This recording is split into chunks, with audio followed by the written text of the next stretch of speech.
Hello दोस्तों, Arya technical classes के YouTube channel पर आपका स्वागत है। दोस्तों, बायोलॉजी में अपन का श्वसन तंत्र रेस्पिरेटरी सिस्टम टॉपिक चल रहा था। उसमें लास्ट के वीडियो में अपन ने श्वसन तंत्र के अंदर काम आने वाले विभिन्न अंगों के बारे में अध्ययन किया था। दोस्तों, श्वसन तंत्र के अंदर जो काम आने वाले ऑर्गन्स हैं उसके बारे में अपन ने पिछले वीडियो के अंदर अध्ययन कर चुके हैं। उससे आगे आज अपन इस वीडियो में अध्ययन करेंगे। आज अपन पढ़ने वाले हैं गैसों का आदान प्रदान यानी कि रक्त का शुद्धिकरण। तो देखिए, पिछले वीडियो में अपन ने पढ़ा था हम क्या करते हैं, वातावरण की वायु से वातावरण से क्या ग्रहण करते हैं, वायु। क्या ग्रहण करते हैं, वायु। ये वायु सबसे पहले किसके पास जाती है, आपके नाक के पास जाती है। नाक के माध्यम से वायु आपके शरीर के अंदर क्या करती है, प्रवेश करती है। फिर नाक से ये वायु जाती है किसके अंदर, वायु कोश के अंदर। किसके अंदर जाती है, वायु कोश के अंदर जाती है, यानी कि वोकल कॉर्ड के अंदर जाती है। वायु कोश से ये जो वायु होती है किसके अंदर जाती है, श्वास नली के अंदर जाती है। किसके अंदर जाती है, श्वास नली। श्वास नली के अंदर ये जब वायु जाएगी तो फिर ये जो श्वास नली होती है वो आगे जाके बढ़ जाती है आपके किस में, श्वसनी में। किस में बढ़ जाती है, श्वसनी। अब जब श्वसनी का और ज़्यादा विभाजन होगा तो बनेगा क्या, आपकी श्वसनिका। क्या बनेगी, श्वसनिका। और श्वसनिका भी आगे जाके जो जिसमें डिवाइड होती है वो कहलाती है कौन सी, आपकी वायुकुपिकाएं। क्या कहलाती है, वायुकुपिकाएं। तो आपने जो वातावरण से वायु ग्रहण की वो नाक के माध्यम से वायुकोष्ठ, वायुकोष्ठ से श्वास नली, श्वास नली से श्वसनी, श्वसनी से श्वसनिका और लास्ट में किसके पास पहुंचती है, वायुकुपिकाएं।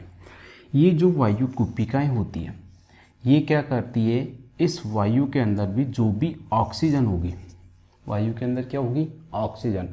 उस ऑक्सीजन को तो क्या करेगी, रक्त के अंदर मिलाने का काम करती है। वायुकुपिकाएं क्या करती है, वातावरण की वायु के अंदर जो 21% ऑक्सीजन होती है, कितना होता है, 21% जो ऑक्सीजन होती है उसमें से कुछ ऑक्सीजन को रक्त में मिलाने का क्या करती है, काम। साथ ही क्या करती है, रक्त के अंदर जो CO2 होती है, क्या होती है, CO2, उस CO2 को बाहर निकालने का काम करती है। यानी रक्त में ऑक्सीजन तो मिला रही है और CO2 को क्या कर रही है, बाहर। मतलब क्या कर रही है, जो भी आपका रक्त है उसका क्या कर रही है, शुद्धिकरण। तो जो श्वसन तंत्र होता है उसके अंदर जो आपका वायु है, ऑक्सीजन को ग्रहण करना और CO2 को बाहर निकालना, मतलब गैसों के अंदर जो आदान प्रदान होता है वो किसके अंदर होता है, आपके वायुकुपिकाओं में होता है। किस में होता है, वायुकुपिकाओं में। तो आज अपन यही अध्ययन करेंगे कि वायुकुपिकाओं के अंदर किस प्रकार से गैसों का आदान प्रदान होता है और साथ ही इसके अंदर जो रक्त होता है वो किस प्रकार रक्त का शुद्धिकरण होता है। तो आपको ये मैंने पिछली वीडियो में बता दिया था कि जो श्वसन तंत्र है उसके अंदर नाक, वायुकोष्ठ, श्वास नली, श्वसनी, श्वसनिका और वायुकुपिकाएं क्या होती है, आपके प्रमुख अंग क्या लेते हैं, आपके भाग लेते हैं। आज के इस वीडियो में अपन पढ़ेंगे रक्त का शुद्धिकरण या फिर गैसों का आदान प्रदान। गैसों का आदान प्रदान या रक्त का जो शुद्धिकरण होता है वो किसके अंदर होता है, आपके वायुकुपिकाओं में होता है। किस में होता है, वायुकुपिकाओं में। तो देखते हैं अपन क्या, गैसों का आदान प्रदान या फिर रक्त का शुद्धिकरण।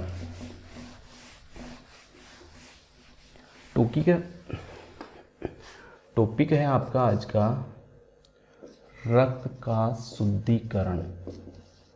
रक्त का शुद्धिकरण यानी कि प्यूरिफिकेशन ऑफ ब्लड। रक्त का शुद्धिकरण। रक्त का जो शुद्धिकरण होगा वो किसके अंदर होगा, वायुकुपिकाओं में होगा। किस में होगा, वायुकुपिकाएं। तो अपन क्या करते हैं, मैं एक डायग्राम के माध्यम से आपको ये समझाने की कोशिश करता हूँ कि किस प्रकार से रक्त का शुद्धिकरण वायुकुपिकाओं में होता है।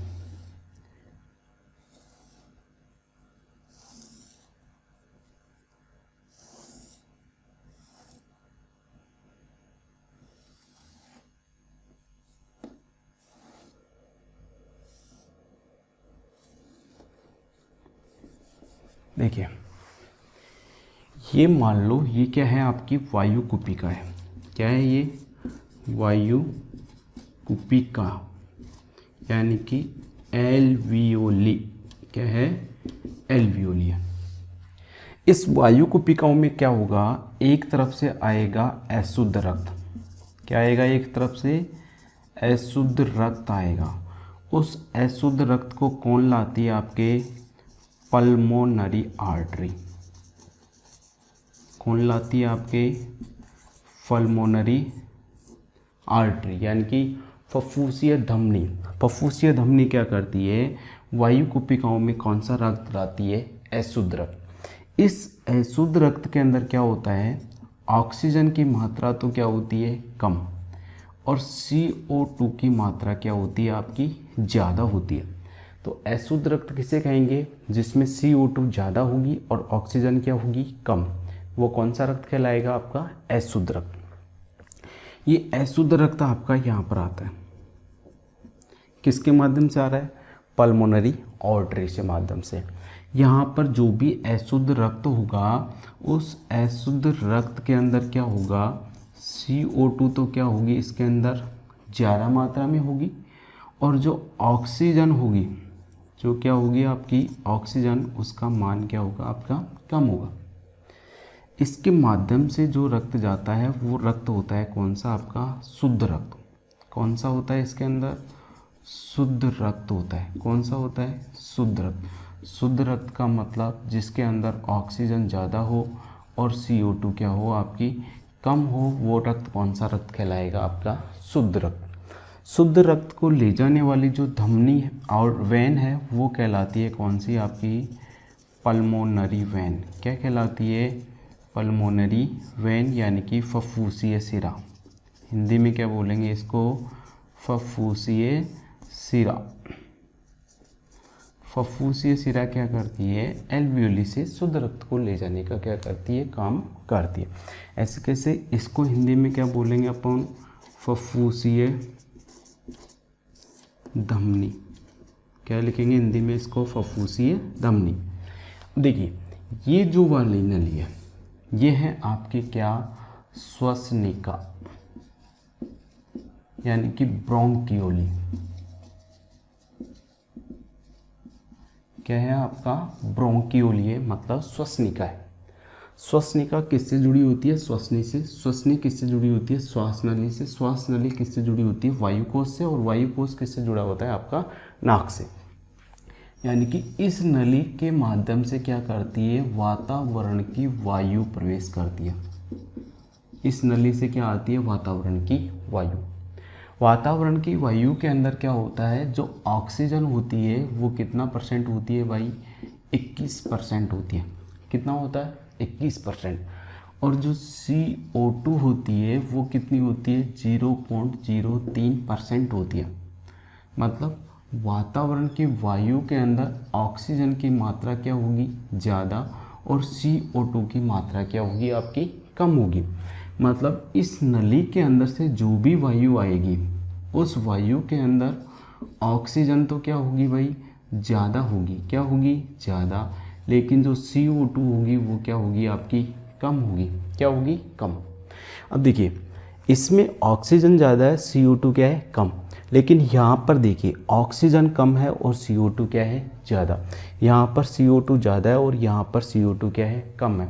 तो आपने देखा होगा वातावरण या ब्रह्मांड के अंदर कोई भी वस्तु होती है वो क्या करती है? ज़्यादा से कम की तरफ, ज़्यादा से कम की तरफ क्या करती है? गति करती है। कोई भी वस्तु देख लो, चाहे द्रव हो, चाहे वो गैस हो, चाहे वो कोई फोर्स हो, हमेशा ज़्यादा से किस तरफ लगता है? कम की तरफ लगता है। किस तरफ लगता है? कम की तरफ। तो आप यहाँ पर आप समझ पा रहे होंगे, ये जो एल्वियोली है, इस एल्वियोली के अंदर जो रक्त होता है, उसके अंदर CO2 की मात्रा, यानी कि कार्बन डाइऑक्साइड गैस की मात्रा क्या होती है? ज़्यादा। लेकिन जो श्वसनी है या श्वासनिका है या ब्रोंकियोली है, उसके अंदर CO2 की मात्रा क्या होती है? कम। तो यहाँ पर ये चीज़ ज़्यादा है, ये चीज़ क्या है? कम। इस नली के अंदर CO2 कम है, यहाँ पर CO2 ज़्यादा है। तो बताओ CO2 किस तरफ गति करेगी? नीचे से कहाँ जाएगी?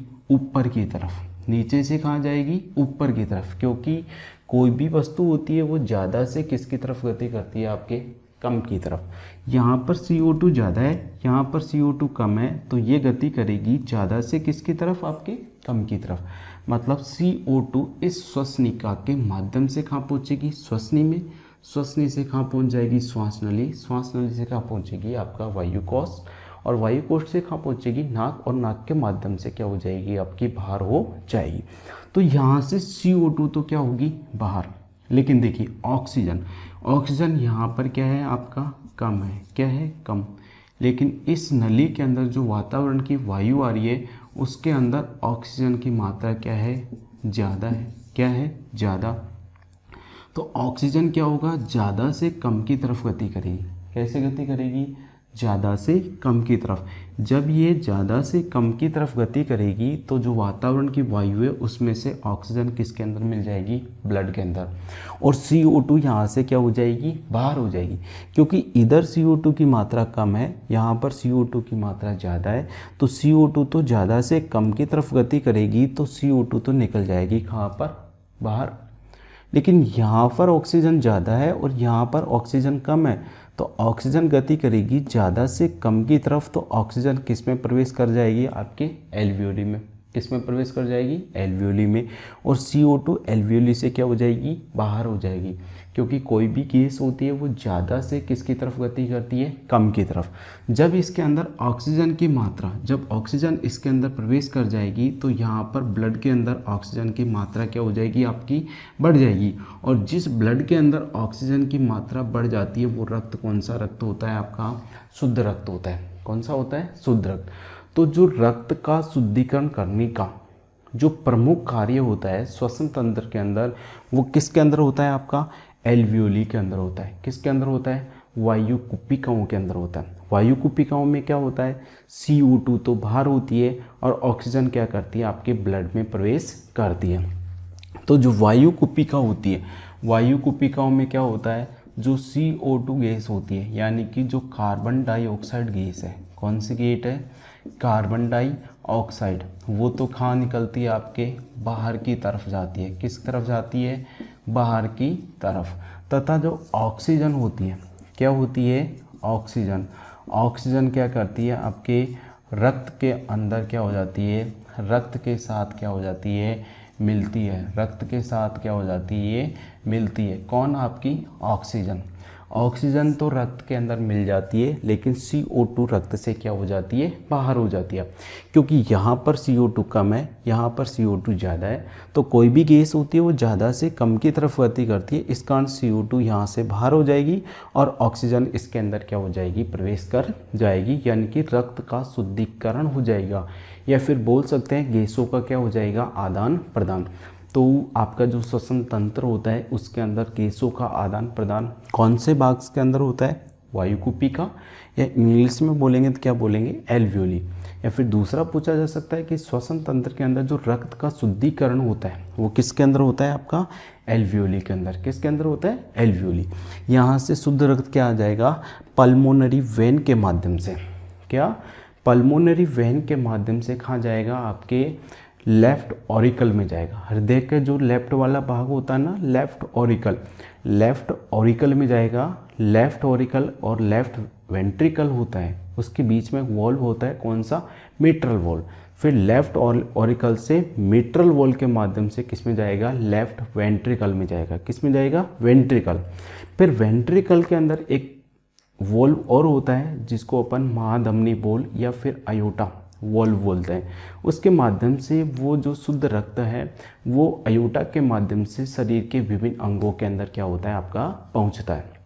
मतलब इस प्रकार से शुद्ध रक्त आपके शरीर के अंदर विभिन्न भागों के अंदर क्या होता है, आपका संचारित होता है। तो ये हो गया आपका रक्त का क्या, शुद्धिकरण। अब अगला जो टॉपिक आता है वो टॉपिक है आपका श्वसन की प्रक्रिया। क्या, श्वसन की प्रक्रिया।